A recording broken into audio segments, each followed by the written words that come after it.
Welcome back to the Lasting Smile podcast. I'm Dr. Frank LaMar, prosthodontist and clinical founder of Hybridge Full Arch.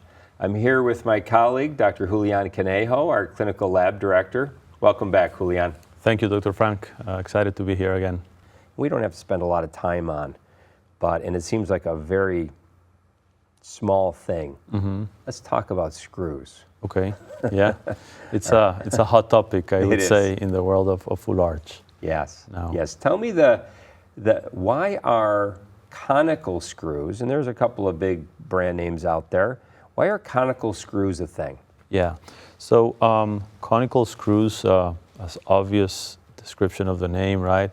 The head of the screw has a conical shape, and the idea is that it can clamp better the framework to the implant, and that in the long term we could also have less screw loosening. Okay, conical screws, I would say, play a key role whenever we want to start using 3D printed prototypes, 3D printed long-term provisionals. I think that nowadays we're in the era that we can 3D print something that could last multiple months, and sometimes we see them lasting longer, right?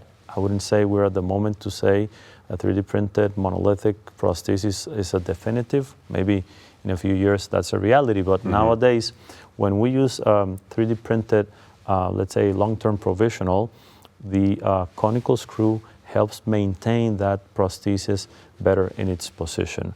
When we use a flat screw that sits on a very thin layer of printed resin, then the screw can actually damage that part of the resin prosthesis just right through, and just go through exactly. Yeah. So because of 3D printing now, conical screws work well together. That's one of the reasons that we're using them and seeing them to be more common nowadays.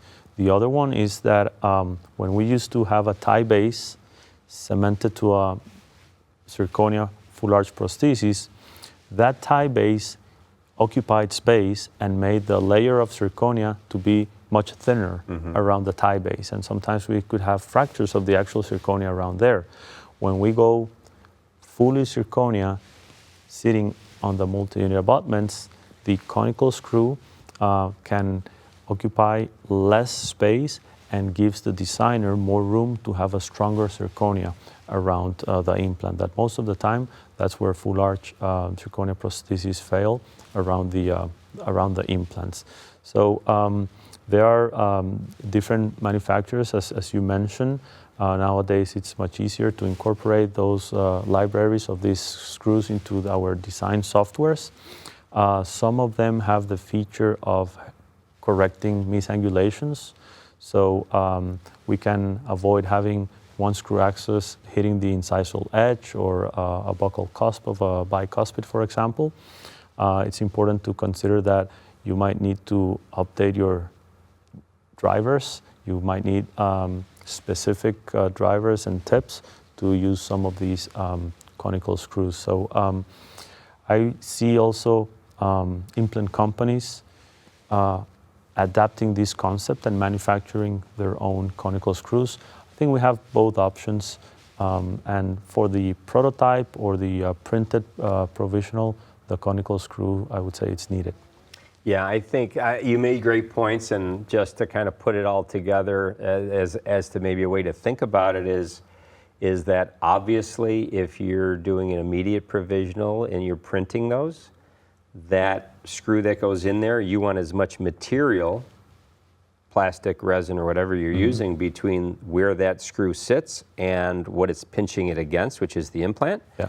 And so, you know, you won't get away with a 0.5 millimeter or a millimeter of plastic. You'll just break right through it. Yeah. Taking that, so conical screws give you more material at that connection than a flat screw. When you take that to zirconia, zirconia is many times stronger than any printed material we have, but you also have to keep in mind that you also have passivity issues and you have issues with time and cycles. And 3 years and 5 years down the road, you want as much zirconia between that screw and the implant as you possibly can. So conical screws, again, are advantageous theoretically for strength. What I would say is just beware is that if your prosthetic is not perfectly passive on all those implants, I don't care what kind of screw you have, you don't have that modulus of elasticity that we're talking about, and your conical screw will not satisfy that, nor will the conical screw sit evenly in the cone and thread timing into the thread of the implant in a way that doesn't cause damage long term. So beware, the conical screw is helpful, but is not a panacea to all the issues that we know exist to guarantee a lasting smile. Yeah, and just a last detail on this topic. We've all seen zirconia prostheses with a tie base that debonded, right, that's separated. And that's actually not a terrible type of complication. We can sandblast both surfaces again and re-cement it, right? We can use self-curing resin cement and actually do it intraorally. But that's telling us that there's a lack of passive fit in that implant.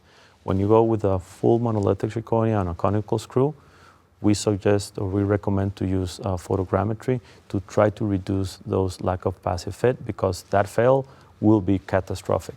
It sure will. Well, Julianne, this has been a great opportunity to kind of sync up and share.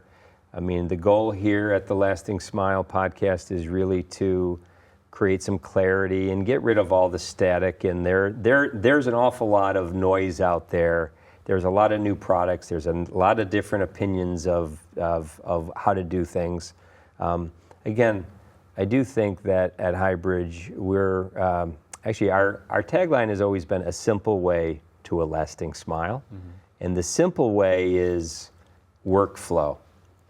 And I think that we'll come back and we'll talk more about open workflows, putting together, linking together all of these different options that exist, and coming up with something that is custom to an individual practice's. What technology do you have in your office?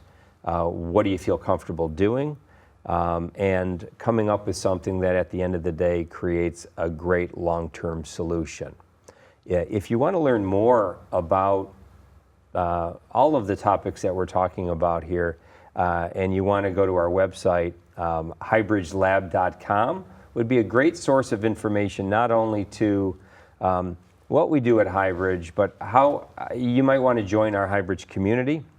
We have about 200 doctors across the country that are part of a community. And these days, I think being in an individual practice, being by yourself, trying to put it all together is not as easy as it used to be. It's challenging. Yeah, and doing advanced cases, enjoying. I mean, who would have thought as a dentist we'd be doing cases like this, where we are transforming lives and really having impact. We call it the ripple effect. Yeah. So if you want to learn more, and if you want to be part of that community, and proximity is power sometimes. Just being connected to people who are doing what you want to do and they're thinking the way you're thinking can be really advantageous at this point of your career. Please give us a call, and we'll give you as much information as you need to move forward with Hybridge. So it's hybridgelab.com. We'd love to meet you. Thanks again, Julianne. Really appreciate the opportunity to talk today, and we're going to have more deeper conversations in the future. Great, thanks for having me, and it's great to use this space to have these conversations of these interesting topics on full arch dentistry. Thanks, Julianne. Thank you. Take care.